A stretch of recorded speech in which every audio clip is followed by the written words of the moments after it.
Another sleepless night for the guildmaster. Hours and hours of scouring papers, working with paperwork, and in general, working with the guilds. Supplying money, trying to find out whatever the hell was going to go with Scaria. It was stressful, he would admit. But as he was searching, he saw something. A small island, just off the coast that seemed to have a large laboratory. He knew it. He made it, didn't he? It was there, just there. He threw his hands up in Eureka and turned over to his guard. Sir, I have... You noticed he was alone. It was the dark at night. Dark. Maybe 12, probably later. He couldn't quite tell. Didn't have any way to see. Sundial, nothing. He sighed, put the papers away, and started to shuffle over. But then a crackle came down from the heavens. Suddenly, a tall man clad in black armor stood behind the guildmaster. He said no words. His visor was a brilliant blue, while his armor was this machination of different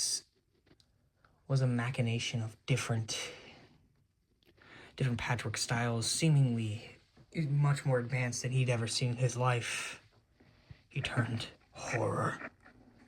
The man slowly approached and grabbed the guildmaster by the throat.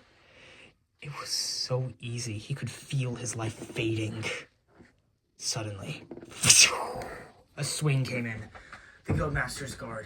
He was there to help. He was thrown to the side as the man went up to block, his hands far in the air. Are you okay, master? Yes, I found it. No. A burst of electricity came forth. Lightning struck from the sky while a burst of energy riddled. Lightning struck to the sky and hit exact.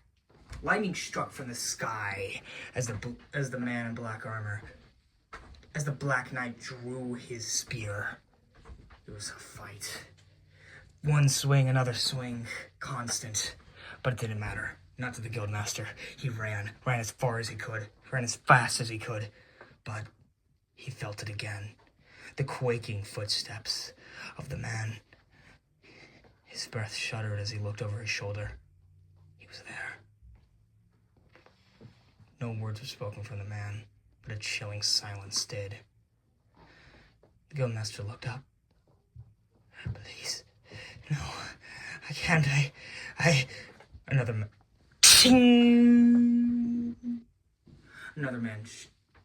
In a sudden burst, another man came out of the wall. Suddenly, another man jumped forth and blocked an attack from Black Knight. Who was the other?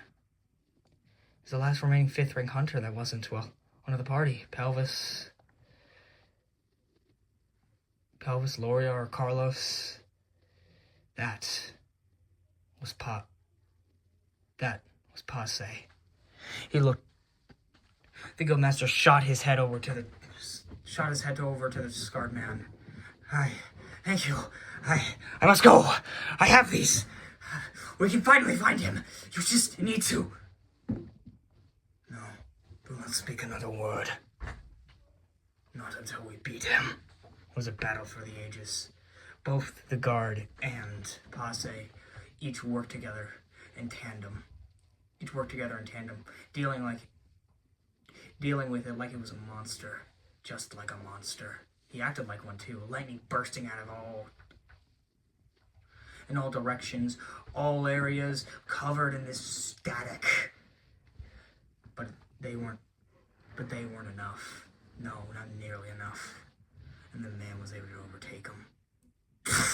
The bodies hit the floor with a hard chunk. Not dead. They were too durable. Not dead. They had too much vitality to die so quickly. Unconscious, yes. But one man didn't have that much vitality. The guildmaster. The Black Knight slowly edged his way further until he was standing above him. Slowly he rose his spear into the air, and lightning struck all around, lighting Lucia ablaze. A a brilliant blaze that could be seen from miles upon miles upon miles away. Slowly, the Black Knight crouched down and grabbed the Guildmaster by the throat. And then a message started playing.